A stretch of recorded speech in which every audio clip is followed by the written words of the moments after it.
Yo, what's up mga butchog? Dito kami ngayon sa kung pangalan lugar na to, ganda oh. Look. Wow, parang painting. Look at that place. Hi! What's up guys?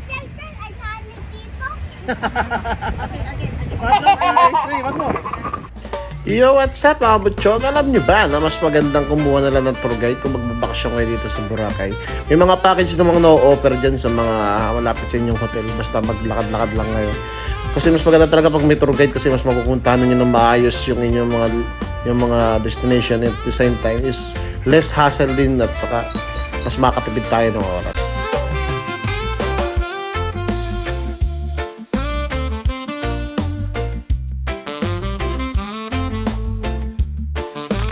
Yung mga botchog oh. Yan na lang kung saan to lugar na to pero ang ganda oh. Ang ganda ng lugar.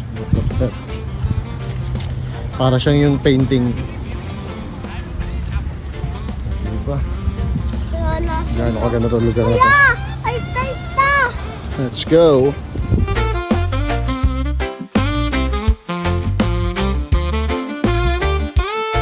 At sa end nga pala ng tour ninyo mga butchog, pwede kayo magpadaan sa Seafood Dampa. Yan, kung makikita nyo yung mga fresh seafood dyan, yan, ang mga samurang halaga lang yan. Joke lang. Siyempre, lobster mahal yan. Pero kung may budget kayo, is kaya-kaya yung bilhin yan.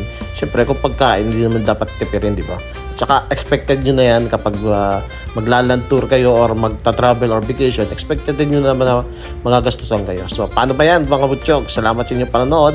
Hanggang dito ng aking vlog. Thank you for watching!